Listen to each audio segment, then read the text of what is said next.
online. Let's have a look. Yeah, just see how it goes, because gallery works better. It gives more traction, you know. This is what I'm finding. Yusuf, we are live now, inshallah. Bismillah, alhamdulillah, wa salatu wa salam ala rasulullah. Assalamu alaikum wa rahmatullahi wa barakatuh. And welcome to this, which is probably 12th day of our lecture program for Voice of Islam in New Zealand, and myself, Yusuf Chambers, in the UK. And today we've got another guest in the studio for you. Subhanallah, it is day 13. Day 13. Some people say 13 is unlucky. Of course, we don't believe that. 13 is probably a great day. No problem, brothers and sisters. Ramadan, of course, not day 13. I think it's probably day 12 for the majority of people. So we're getting towards the halfway point of Ramadan, subhanallah. Who would have thought it? It only feels like it's been 2-3 days. Time flies when you're getting older. Alhamdulillah. And Brother Muhammad is with us from New Zealand. Assalamu alaikum, Brother Muhammad. Alaikum salam, barakatuh. Yeah, of course, one of the founders of Voice of Islam in New Zealand. And today we have a very special guest all the way from, well, a worldwide global figure, Sheikh Bilal, Dr. Bilal Phillips. Assalamu alaikum wa rahmatullahi wa barakatuh.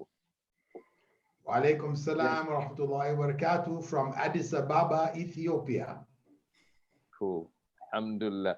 You know, Sheikh, I find it very difficult to catch up with you. It's just good that we've got WhatsApp.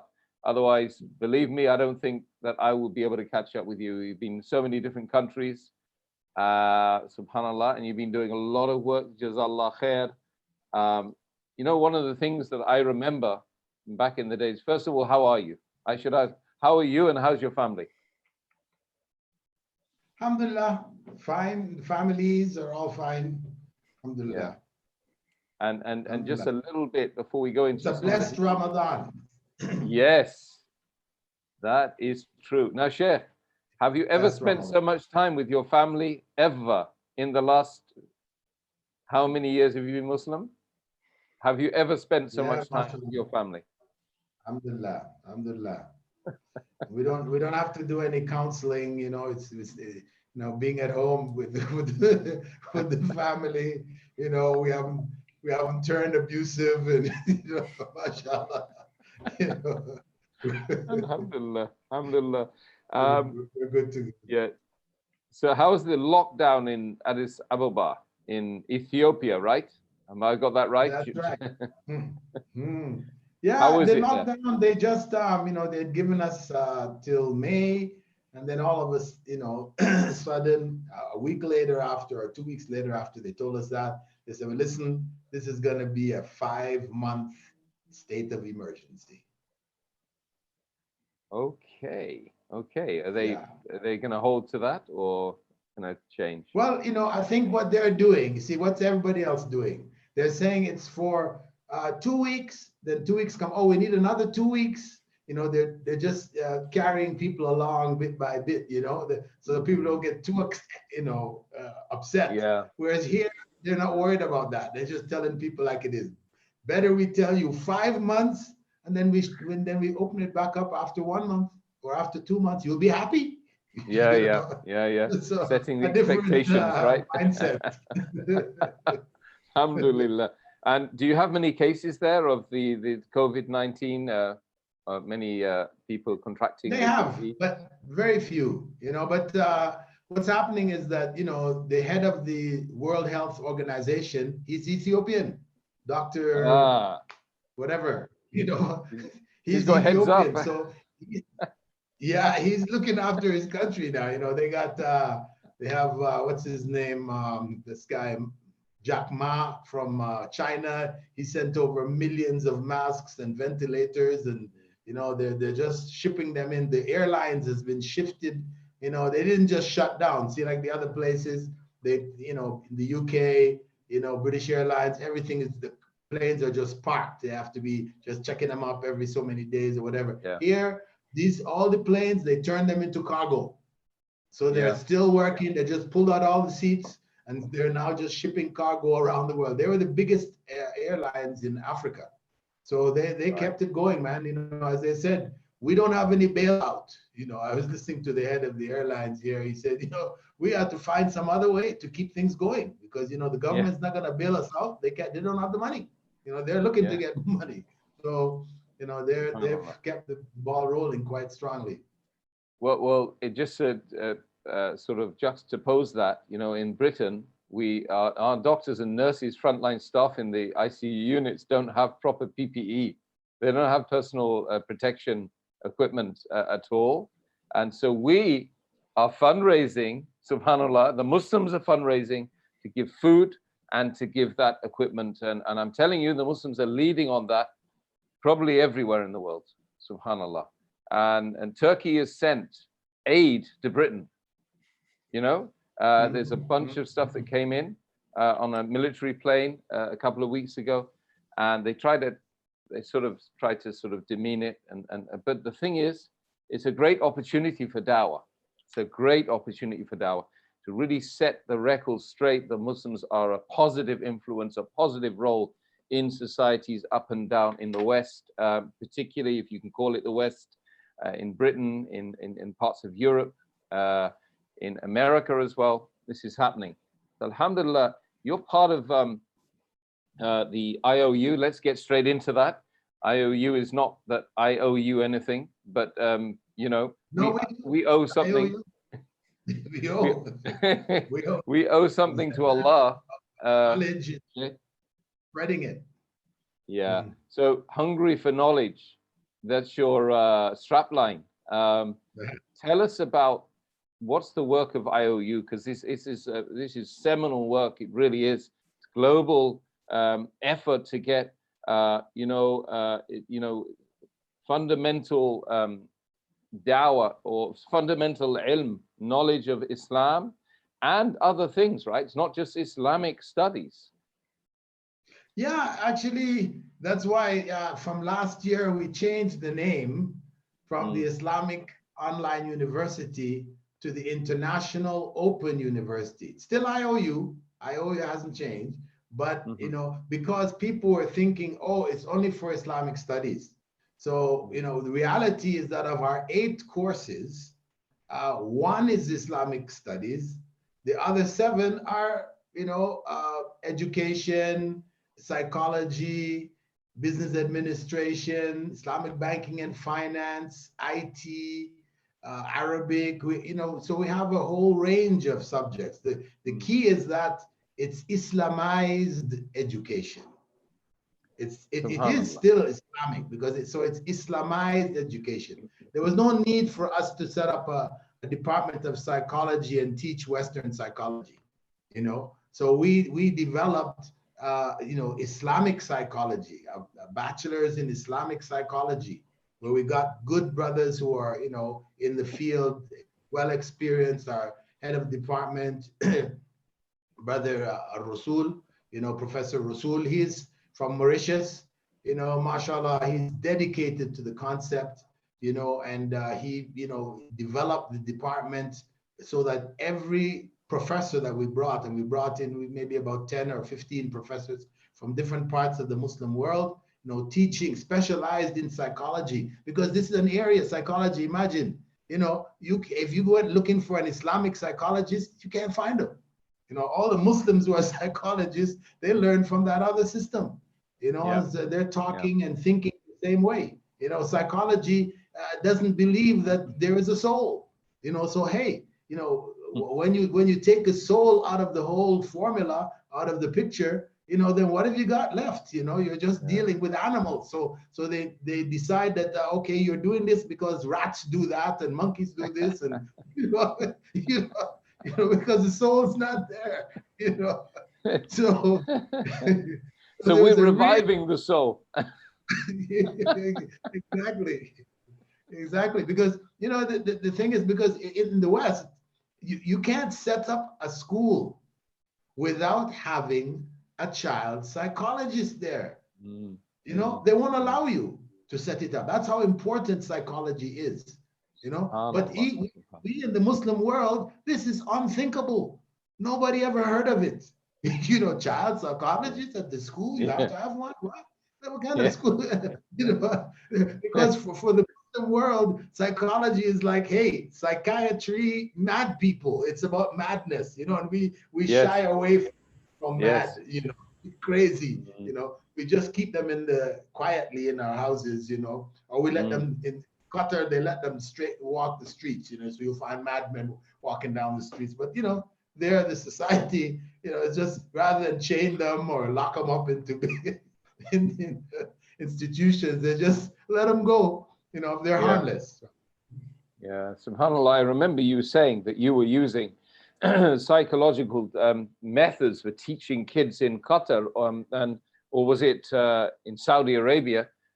Because you were in a school and the kids there hated Islamic studies. I remember you saying this story many years ago, and you had a series, still got a series of books, haven't you? Islamic teaching books for schools, for those who are interested.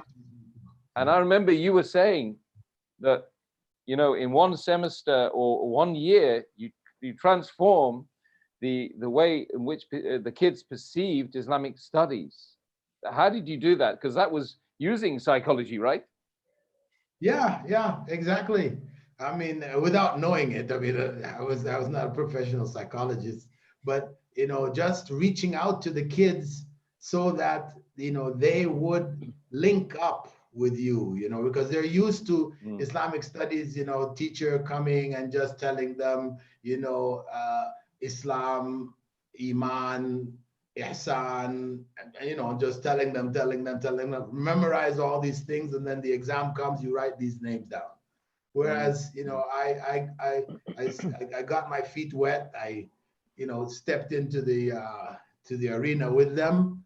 I became the martial arts instructor for the school, you know, and you know, of course, the students could relate to that martial arts, you know, Bruce Lee. This is, you know, you know, so this. So alhamdulillah, you know, it linked me up with the kids, and then I reworked the material because there was really nothing available at that time to teach in school. So I created stuff. You know, I came out of Medina, and I now had to transfer this stuff, give it over to them, you know, in a palatable way. So alhamdulillah, you know, it went over very well. The students, you know, it impacted on them, and even till today, people say, you know, you taught me in high school or in junior high, and even for a while, I even taught in primary school just to help those who were working in that side to, you know, get the proper approach, you know, so that the students could relate to them, you know, and to make Islamic studies, you know, the most popular subject on the curriculum. So by the end of the year, that's the point. It was the most popular subject because of who was teaching it and how you were teaching it, right? And this is a big lesson for all of us around the world, right? We still have this madrasa mentality. I mean, madrasa is not a bad word, but madaris, you know, I mean, but, you know, the point is, it's about who's teaching it and how they're teaching it. People now, the methodology, you know, kids are not liking Islam. Why? They hate it. They run away from those schools. The madrasas, you know, from Gambia to Kenya, you know, students are telling me they're running away from the madrasas, you know, because the teacher is known, he's just whipping, you know, he's coming in, he's got 5, 6 different canes, and he's whacking the students on a steady basis. You know, they hate it.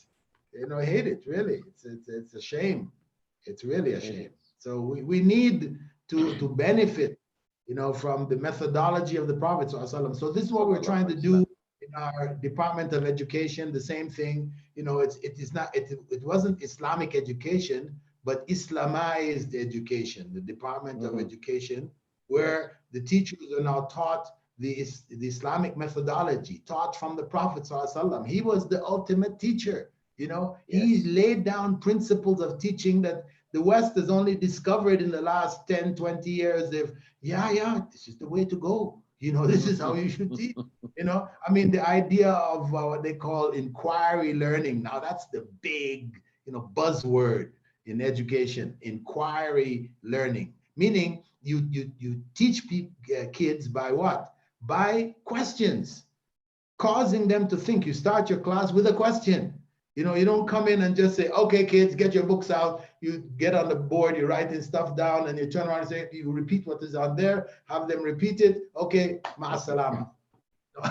Yeah. This is not education, you know, this is just rote learning, you know. And so, but the point is that the Prophet ﷺ, how many hadiths have you read in which the Prophet ﷺ said, do you know who the bankrupt person is? Yes. Do you know yes. who this is? Do you know who that is? And do you know? Yeah. Of course, these are things which they knew, but they knew Prophet ﷺ asking them, he means who is really bankrupt, you know? And I said, no, we don't really know. We thought it was the guy who didn't have money and he didn't have. I said, no, the real bankrupt is the one who, on the day of judgment, he comes with all his money and he thinks he's, you know, all his good deeds, and he thinks he's fine and he's good. And then the people that he cursed, the people that he stole from, the people that he lied to, they're coming and taking deeds off his you know, his balance, and then his balance is empty. You know, bad deeds have outweighed his good deeds. This is the truly bankrupt. You know, the Prophet ﷺ could have come in and said, listen, you know, the truly bankrupt person is the person, blah, blah, blah, blah, blah, blah. He could have done it that way, but he didn't. He asked them. So they would all sit back and think, who's this now? What is this? I know the Prophet ﷺ, you know, he's coming with something heavy now, you know. This is not just the regular, you know. So that was his methodology. So many times he asked questions to the Sahaba, you know, the people around him constantly. So, you know, this method of teaching in the late 60s, early 70s, finally, the systems of education in the West, they said, our systems failures, because people are just memorizing, they're not creative, they're not blah, blah, blah, you know, so we need to go to question. So people start to bring in the question, but this was 1,400 years ago. Prophet Muhammad was already doing it. So, you know, this is amongst the courses, each of our courses, we've tried to bring in the Islamic side, and even business administration, you know, because Muslims in the world in general are business people. You know, you can't go into a country, you know, in Africa or Asia where the Muslims are not in business. That's it. In fact, they drop out of school like flies just to go into business. You know, it's not a good thing, but they're into business. But the thing is that into which business? They're into the riba business.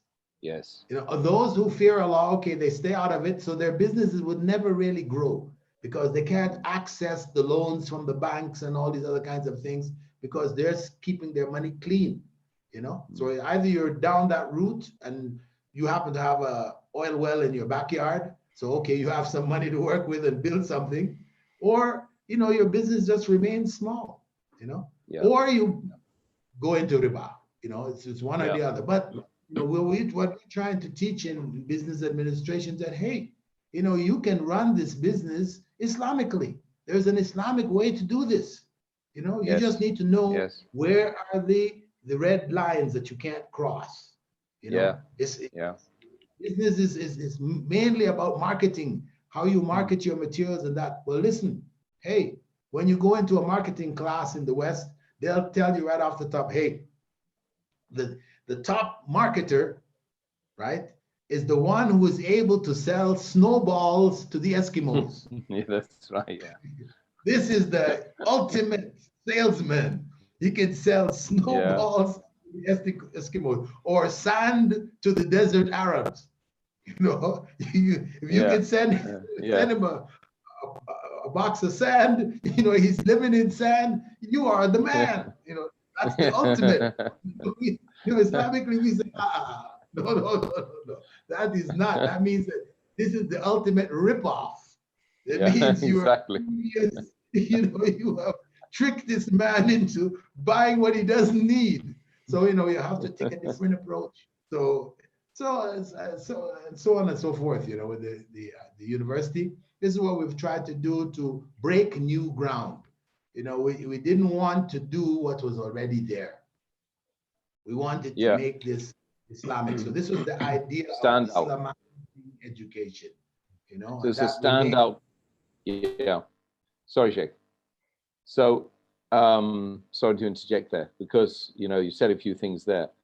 I mean, as we know, many parts of the world, when the companions and the tabi'een, the tabi'een, they came and they traveled away from Mecca and Medina because they were ordered to give da'wah in the Quran by the in the example of the Prophet Muhammad sallallahu alaihi wasallam. Most of those people, when they came out, they were also business people. They came with trade, etc. And that's what enabled Islam to spread as well, isn't it? So you've got these incredible role models that are going out there with the Sunnah of Rasulullah in tijara, and giving and being with goodness and kindness and equitable dealings, right? So dawah is how it moves forward. Now we see dawah as like a standalone thing, or we've got to have this organization doing this dawah because there's no one else doing it, right? But they set the example. So in the university, and the courses you guys are doing, first of all, you've got, how many students have you got globally and how many different countries? Because I think people need to know a little bit more about IOU. Well, the total number, that registered is over 500,000, 500,000 plus, who have registered in the universities, signed up, looked at a course, started a course. But, online study, the dropout rate is massive. I'm being honest. It's a massive dropout rate. You can get like 90% dropout rates. When people, because this is especially in our free study area. We have a free campus where you're not charged anything. Well, up until last semester, we added $12, $1 a month, to generate some income for the university through the free section. But most of that 500,000 plus are in the free campus, where they have all kinds of courses they can take at no cost at all. But in the paid campus, which is our degree campus, we give certificates and diplomas also. We average about 5,000 students who are studying with us every year.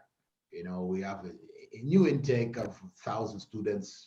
Students are graduating, leaving, dropping out, whatever. So the number seems to have settled around that, about 5,000 students. We have had graduates in the thousands in all of the different fields that I spoke of.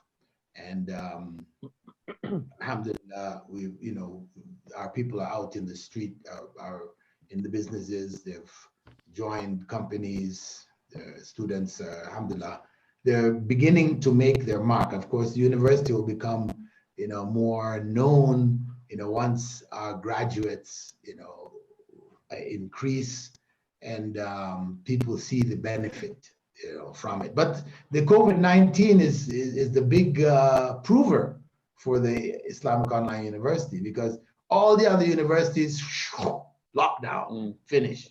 We didn't even blink an eye. We were business as usual. We were just carrying on as we've been doing. It didn't affect the university in the least. So this is people are questioning about this online. Now all these universities are trying to get online, Google Classroom, and trying to get things up to keep things going, last minute. And this is really, anyway, we say it's qadar Allah subhanahu wa ta'ala that it comes like this, because we were trying to promote online education in Africa, especially. This was our main base, main push since 2013. After the university started in 2010, we were pushing there because there was interest. But the governments, online education, this is fake stuff. They're looking at it as, because there are some degree mills there. You want a PhD, well, you pay us $2,000 and you got a PhD next week. You need a master's. Which field? Mechanical engineering. Okay, pay us $1,500, and next week we'll send you your degree stamped up and everything with So that there are a bunch of those. Pakistan, they had one of the biggest guys doing this thing here. You know, he had, you know, people from all walks. This guy, I forgot what his name is, but you know, his company was called Exact. I think it's called Exact with X, Exact.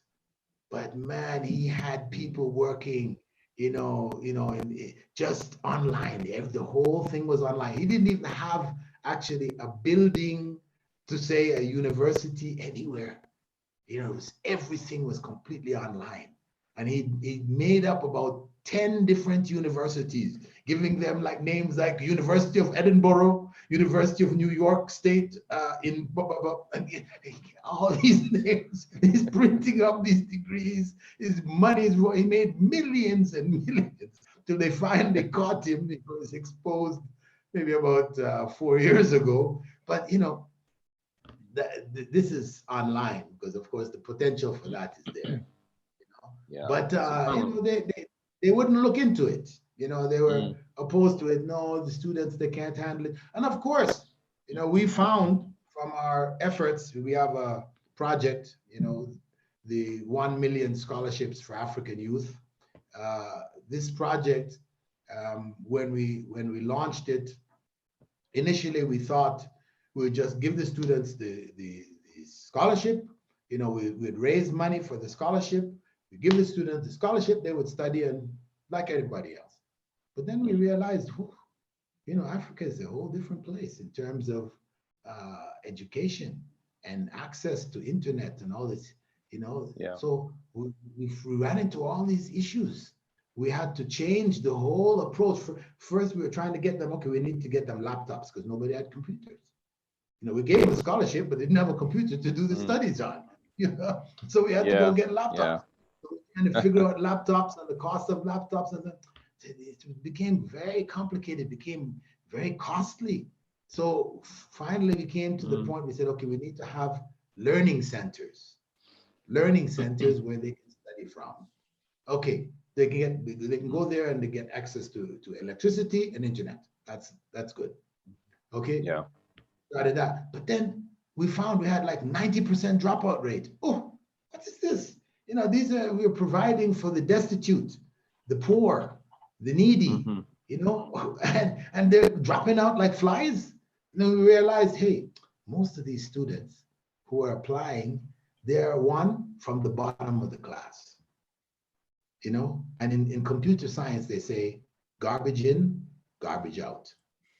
So if you bring these students in, you know, who are failing in their classes and everything else, they're going to fail in your program, even though, yes, it sounds nice and wonderful, free and all this, but they're still going to fail. So we realized we had to raise the bar, you know, hey, you know, yeah, destitute, but we need to have shown us that you were serious and you made effort and you tried and, you know, but you graduated in the top 10 of your class, but okay, you didn't have money to go to university, you're poor.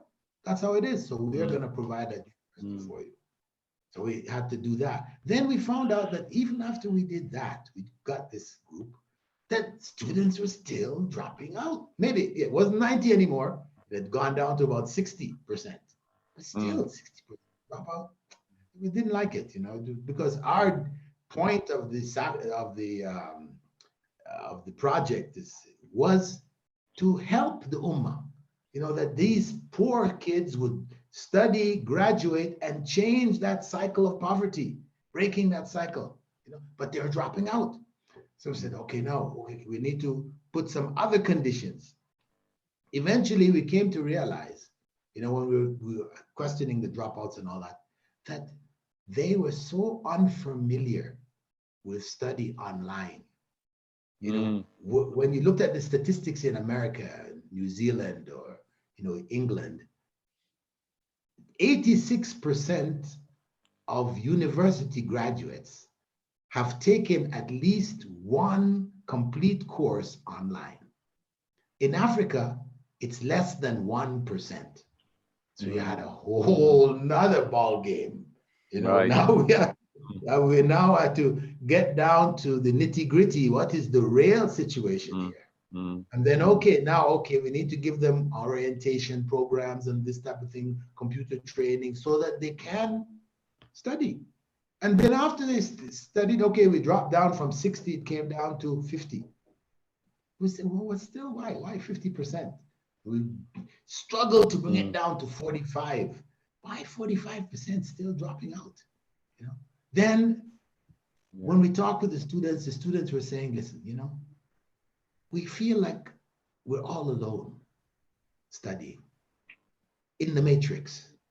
You know, there's no real persons there. Messages just come, messages go, exams, results come. You know, it's like you're in a machine.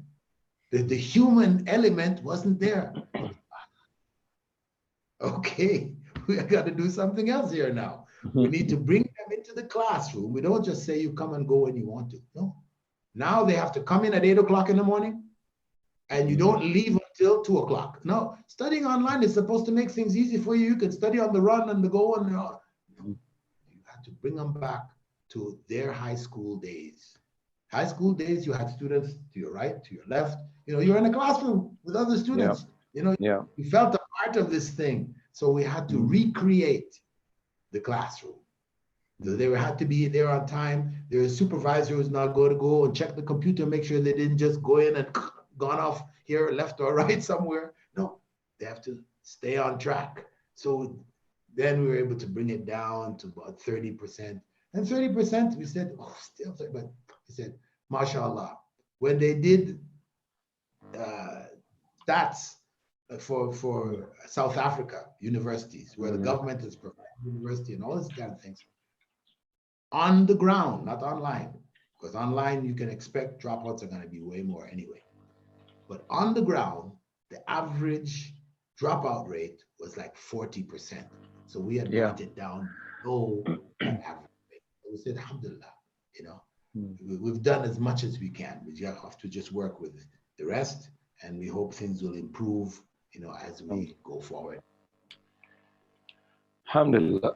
That's well, it sounds like a success story in the making, Sheikh, and a model for future generations growing up in disadvantaged countries and also developed nations, right? Because we, you know, I mean, now education is no longer free in the UK, certainly not in the US. You know, people end up with a whacking great debt between 30 to 50,000 pounds by the end of any degree course now. In America, I understand that doctors and you know, healthcare professionals and big shot you know, lawyers, etc., they end up with a debt of like 200, 300,000 US dollars, you know, which they can never pay off. You know, so the whole system is like now designed. It's no longer. And I want to ask you about that, you know, ilm al-nafiya. It's not knowledge which is beneficial anymore. It's knowledge which is a disaster for them, you know. So, and the Prophet Muhammad ﷺ, of course, changed, revolutionized the education system with Ashab al-Sufa. People don't realize that these are the first original PhD students that sat with Rasulullah ﷺ, you know, and from there, and I say PhD meant people that help the deen, you know, you know, and from there, when they helped the deen, they went out and of course, Sheikh, you know, it's astounding that people don't know this, that within probably 80 to 100 years after the death of Rasulullah sallallahu alaihi wasallam, Islam had entered every place, from a man who could not read or write to being the most, from the most illiterate to the most literate to the most. So education's really, really important. And we can talk about Muslim Spain and, you know, and Baghdad and the centers of learning and Africa. We need to focus on that as well. Africa has, you can talk about that a little bit more. And I think brothers and sisters, they need to understand this is the crux of the issue, educating ourselves, isn't it? You know, so definitely, the university it is flourishing, inshallah. It needs more students. It needs more dedicated staff. It needs people to volunteer. It needs people to give financially as well for this. And of course, you know, constantly we're running out programs for the $1 million scholarship program right now. But in terms of the future, where's the university going, and you know, with you and your team, where are you taking it? What's your ultimate goal?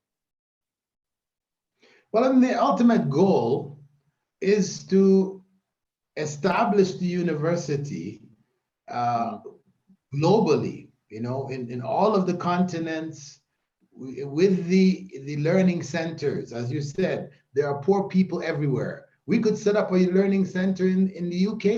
There should be one set up where the students will come, because you have so many students who can't afford higher education. They're there also, you know. But we've focused on Africa because this is the cheapest place to launch it, you know, to establish this working model. With the working model, then we plan to replicate it in India, replicate it in Indonesia, you know, and in Philippines. And at the same time, we'll start to reach out to the West and try to set up centers there. But, you know, of course, the challenge that we're facing with the accreditation issues, you know, our main accreditation still Somalia, and Somalian accreditation is not really given too much weight, you know, around the world. But we're working on accreditation efforts in Malawi, and also in the Gambia and Sierra Leone, some other countries that have, you know, more weight, etc. But we think once that step is completed with the accreditation, we'll have a stronger basis to develop these learning centers, you know, which become, see what it is really. We could say it's like this. It's as if you took a university and you took it apart, and you put your classrooms in different parts of the world. So there's no actual building where you come in and study, although most of the countries, they want you to have that. So we will eventually develop something like that. We've been talking with our brothers from Voice of Islam, and you know, they're trying to do something in Ghana. So are we. So perhaps, inshallah, we'll be able to do something together, you know, on that, towards that. But this is what we see in the future, that learning centers would be established. We have it in 15 countries in Africa right now. This is after basically 2 years, you could say, of operation.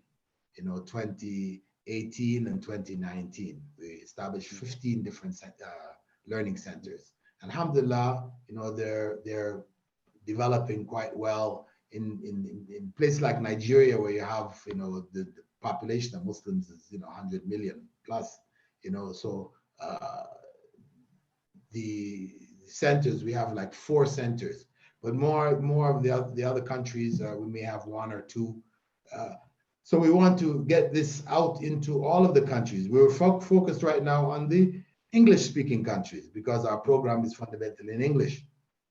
But we just launched one in Mozambique, you know, which is a Portuguese-speaking country. Yeah. And that center is developing. We plan to develop our bachelor's in Islamic studies course in Portuguese also, because you have a huge population there in Brazil, you know, 200 million plus, you know, who don't have access to Islamic knowledge. And there are many Muslims there. Many have converted, or Arabs who were there from generations before. So, you know, we're stretching out into translating our courses into Russian. We have the bachelor's in Islamic studies course in Russian. We have it also in Indonesian. Alhamdulillah, students are joining now at a much more rapid rate. We went into Urdu. So we're looking for Chinese. You know, we need to, at least our flagship program, which is the Bachelor's of Arts in Islamic Studies. That one, we're looking to translate into different languages. The others, it would be just too complex, too expensive to try to do everything that way. But at least our core, where we started from, the Bachelor's of Arts in Islamic Studies, a modern approach to it. You know, an approach where we don't stay locked into fiqh, hadith, tafsir, and Sirah and Arabic, and that's it. No, every student must also graduate having taken courses in education, in management, in banking and finance, in all the relevant fields, which when he graduates and he or she graduates and they go back out into the community, they will be asked. They will be asked to counsel. Yeah. So with us, you have to take some courses in child psychology. You have to take some courses in Islamic psychology, so that when you're called upon to counsel, you can counsel from knowledge. What's happening is that people who graduate from Medina University or Azhar or or Jordan University in Jordan or this, they come home and they're asked to counsel. They have no idea. Counseling is okay. What did my dad was? He was a sheikh. He used to counsel. People used to come ask him questions. It was like question and answer, halal haram. But counseling, that's not counseling. Maybe an element might be there, but that's not counseling. Yeah. So the people would end up messing up people's lives. A man and his wife, they come, they have a problem. Yeah, there's halal and haram. Okay, it's not halal and haram. It's now gray area between halal and haram. No, what did the sheikh do? He goes back and says, okay, what did my mom do? What did my grandmother do? Okay, they did it, must be okay. So you do this. No, we need to go with this training. So our graduates get that training. They get education, as we talked about, inquiry methods. They learn another way to educate people, because we have a big struggle. We're in Ramadan right now. And we know Ramadan is the month of Quran. And everybody's trying to read Quran today.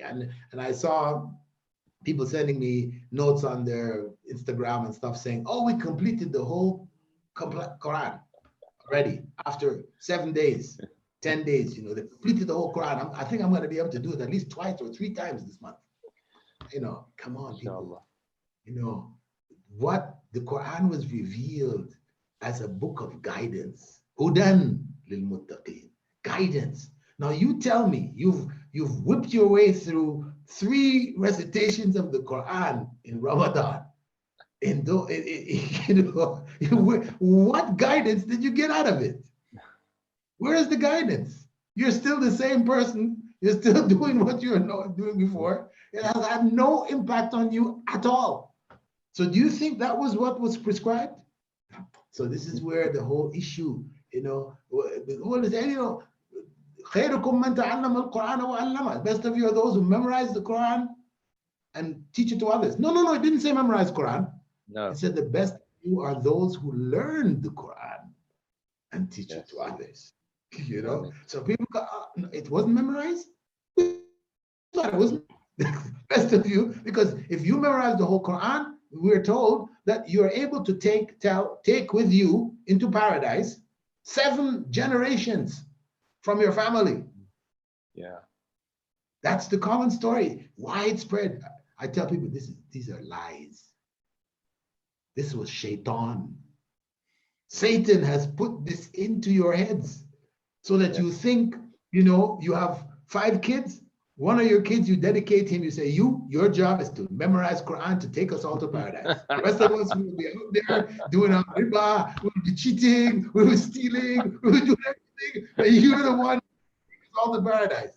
What kind of understanding is that? So, alhamdulillah, this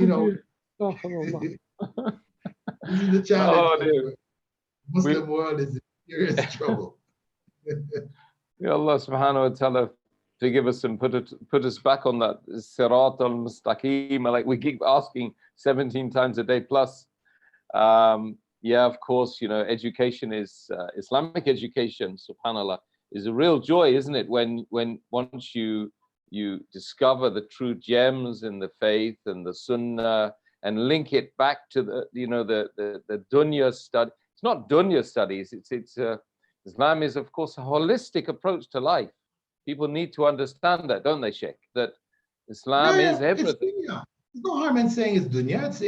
It's what benefits us in this world. Believe me, PhD in architecture is not going to benefit us in the next world. So it is dunya, no harm. Yeah. But the point is that we say, رَبَّنَا آتِنَا فِي الدُّنْيَا حَسَنَةً. We ask Allah to give us the good of this world. So that's part of the good of the world, you know, to have that knowledge, to have it from an Islamized perspective. And this is why I developed a program from, you know, from the early 2000s, a program for Islamization of curriculum in schools. Because this is what we were talking about earlier, the idea of bringing Islam into every subject, into math, into science, into physics, into whatever, you know, geography, all the subjects should have Islamic component. So the student doesn't feel that Islam is over there. We have our Islamic studies department, you know, with Quran, we have, you know, fiqh, and we have Arabic, boom. And this usually in most schools is the most hated department of the schools. Most hated, the students hate it the most. I've found this consistently across the Muslim world. Hated, because it's all whack with the stick and memorize and you know, there's no, you know, when I tell the teachers, I talk to some of the teachers in these schools, I tell them, listen, you know what they put, you know, in these government teacher training colleges, etc., in the West, they have a big sign there which says, make learning fun. Make learning fun. They say, they're looking at me, huh? How do you make learning the Quran fun? How do you make memorizing Hadith fun? You know, how do you, this is the problem that we're faced with. You know, we have teachers who are not teachers. They are rote memorizers, and they can make people rote memorize. That's what. But we're not really teaching. So the other subjects, you know, from this aspect in our schools, we need to retrain these Islamic teachers. We have to retrain them, teach them how to teach, because they don't know how to teach. They're only, you know, they graduated from Medina, they have a bachelor's in hadith, okay, teach hadith. Yeah. Just because you have a bachelor's in hadith, if you could have a PhD in hadith, you think you can teach hadith properly to students? Simply because you have the degree? No. But this is how we're operating. We're hiring people in our schools who are unqualified. They just have a degree. Go teach. No, teaching is an art in and of itself. So the point is that I said, listen, these are the subjects. And this is something, you know, that we had a lot of discussions back in the 90s with people like Yusuf Islam and Maulana Adam Ali and others from South Africa and others. We were discussing, everybody was focused on the Islamic studies curriculum. I said, listen, what about English? What about maths? What about science? All these other subjects on the curriculum, even if you were able to successfully develop your Islamic studies curriculum, but the rest of the time, the students are spending, you know, 3/4 of the time, more than that, 4/5 of the time they're spending studying biology, science, you know, all the different subjects from a secular perspective. Yeah. Why is that? What's happening here? That's what's going to dominate their understanding and perspectives.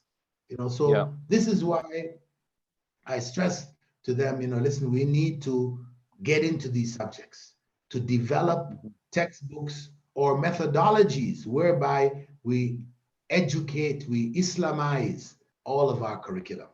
So the student, whatever subject he's studying or she's studying, they should get out of it the core Islamic values. They should have that with them, you know. So I identified 5 principles for education. Since many of the audience here now are from different parts of the world, those of you who are teachers, etc., or planning to be teachers or own schools, etc., just keep these 5 in mind. 1 is the environment of the classroom. The environment of the classroom should be an Islamic environment. The student, when they're in the classroom, they should feel Islam coming to them. Not that you turn the place into a masjid or a madrasa, no, but there should be elements. Mostly people, especially in the younger grades, they're visual. So what you put up on the wall, every image that you put on the wall, you have to stop and think.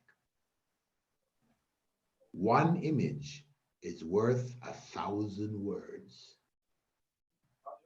So this one image can say what you can't say out of your mouth just by itself. So choose your images well. So for example, in the schools, all the schools I went to, in the classroom, the lower classrooms, they have this standard picture of a little boy standing there, and he's got underwear on, almost bikini type underwear on. He's standing there. And then there's an arrow which says head, hand, foot, toe, and all these things, okay? Yeah. So I said, listen, this image here, you're telling the kids that they should, cover their aura. And here you have this picture here with the kid exposing his aura. I said, come on. And this is everywhere. This standard images found in all of the, educational bookstores and all this is standard. I said, yeah. Get the art teacher. Art teacher? We don't have art teachers here. Hey, that's a big mistake. Much of your early education depends on art. You must have an art teacher who is Islamically conscious. That's the idea. So he uses his art skill to benefit the school. So what you get your art teacher. He will come now and paint in a pair of shorts onto the kid that covers him down to his knee. Okay. and put a cap on his head too. I mean, not that caps are wajib, but at least you sent an Islamic message. There he is, got a cap on his head. He's got pants down to his knee. Okay, these are images, and these are what goes into the heads of the children.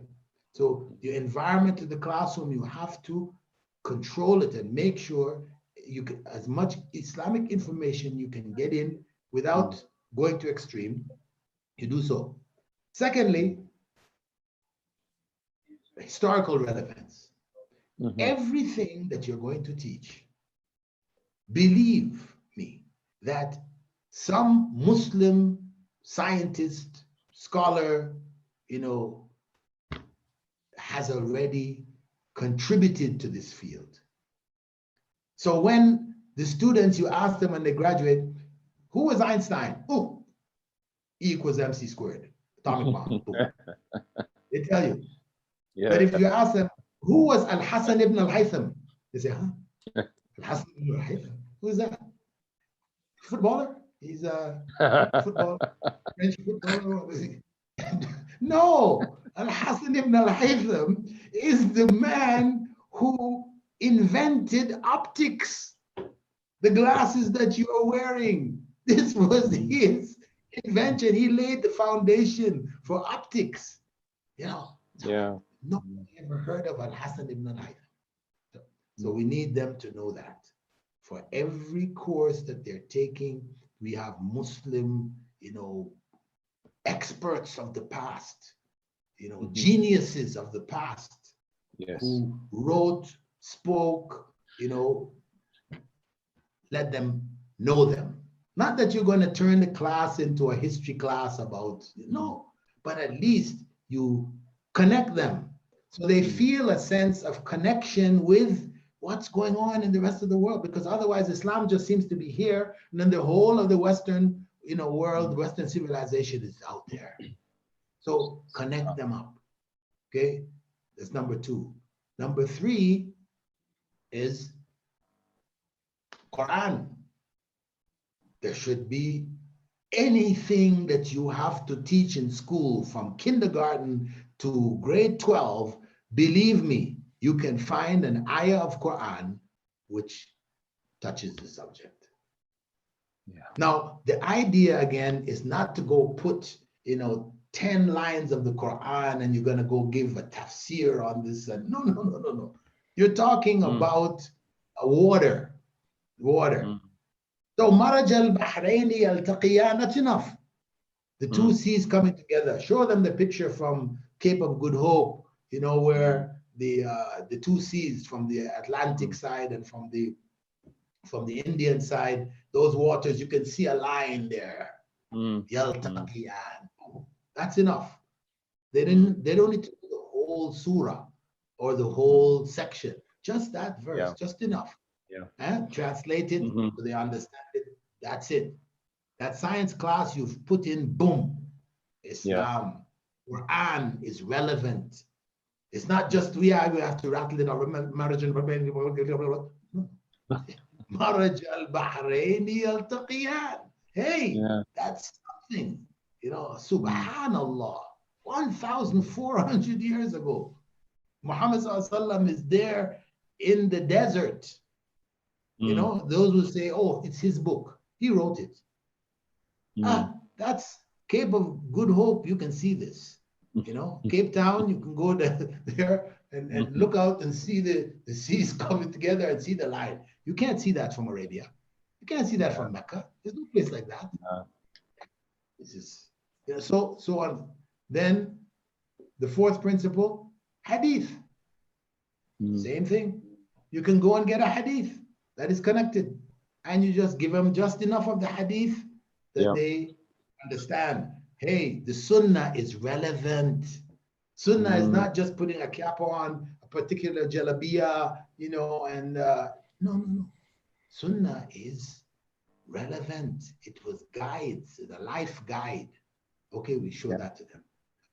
Principle number 5, which is actually the most important, is the moral message. The moral message. That moral message, what is it? The Prophet ﷺ said, إِنَّمَا بُعِثْتُ لِأُتَمِّمَ مَكَارِمَ الْأَخْلَاقِ. I was only sent to perfect for you the highest of moral character. That's it. That's the essence. So it means that any class you're teaching, there should be in it a moral message. Now imagine if you had a school in which children were taught a moral message in every class from kindergarten to grade 12. What kind of graduate will you have? He will be a Sahabi. Subhanallah. He will be a moral Sahabi. Subhanallah. Be a moral Sahabiya. That's it. Yeah. You know, because what made the Sahaba special was their moral character. This distinguished them from the rest of the world. And that's what we need to produce, the true Muslim student. Subhanallah. Subhanallah. You know? So true, so true.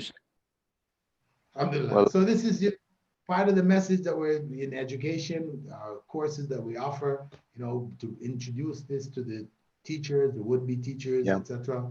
So they would be able to implement this in their schools and inshallah change things from what they are.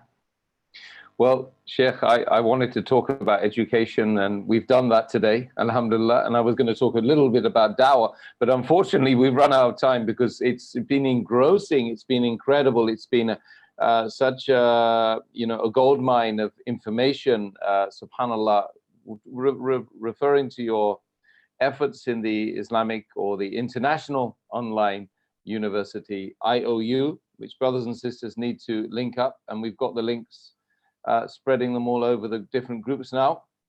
We're on your page as well, Sheikh. You know, the message is going out there very loud and clear what this university is all about. It's a whole model for the next genre of brothers and sisters growing up with their children, you know, so they should go online. They should, on Islamic Online University, it used to be called, and now it's International Online University. .edu.gm. That's .edu, education.gm. Okay, no, and they can iou.edu.gm. Yes, .edu. Yeah. So .edu.gm. Okay, and that link is going to be all over the different platforms now because our brother Firdaus will be doing that, inshallah. Anyone who needs to know more about it, visit that website. And I think we're going to try and get you on again for a second session, Sheikh, because we do need to talk about the obligation of dawah next time and link it in with IOU and link it in with what's happening in New Zealand as well. I ask Allah subhanahu wa ta'ala to elevate your status in this world and the hereafter, put you in Firdaus al-A'la, Ameen, and you and your teams. And anyone who wants to support the situation of education and IOU, go online and you will just see so many links anyway. But if you go on that website, I'm sure you're going to find a donation link there as well. Yes, donations.iou.edu.gm. Yeah. So just look for that and support the cause. It's create sadaqah jariyah for you and your family in this world and the hereafter, inshallah, and in your grave, of course, because we're going to be going there, all of us, we know that. So may Allah subhanahu wa ta'ala bless you, Sheikh, and we're definitely going to, inshallah, bi'ithna Allah subhanahu wa ta'ala, going to bring you on again for another session of Islamic education and da'wah. And we haven't even talked about your story, so next time I'm going to talk about your story, inshallah. Inshallah, if we have time. If we have time, because when we get going, we've got a lot to talk about. Subhanallah. Jazakallah khair, Sheikh, and have a great the rest of the day, inshallah, and accepted fast in this beautiful month of Ramadan. Yeah, and in another 2 hours' time, I have my series, In the Names of Allah, which is the daily series from my Facebook page. Through Ramadan, we're covering, how to apply the names of Allah in our lives. Okay, so, beautiful. Brothers and sisters can also link up on that. Make sure that you link up to Sheikh Bilal's program on his Facebook page. Yeah, the official Facebook, because there are a lot of fake out there. Absolutely. A lot of people have put the name Bilal Phillips, but the official page, inshallah, at 3 o'clock, that is 3 o'clock Qatar time. UTG, it's 12 o'clock UTG. Yeah. Okay. Or UTC. GMT, fantastic. UTC. There's so many of these NTZ. Yeah. This is actually messed up people's heads. GMT was easy. Who knows? When it was just London time, GMT, Big Ben. Yeah. When we ran the world, But then the French had to fight. No, UTC, why GMT? And now we need it. That's absolutely fine. And we can sorry, Sheikh, we can continue with the Quran class now with Ustad Arjan Ali, who's now joined us. We're going to be we're teaching 50% of the words of the meaning of the Quran in 20 lessons. I don't know if you know Dr. Abdulaziz in India. He developed this course. We've been doing this for 15 years now.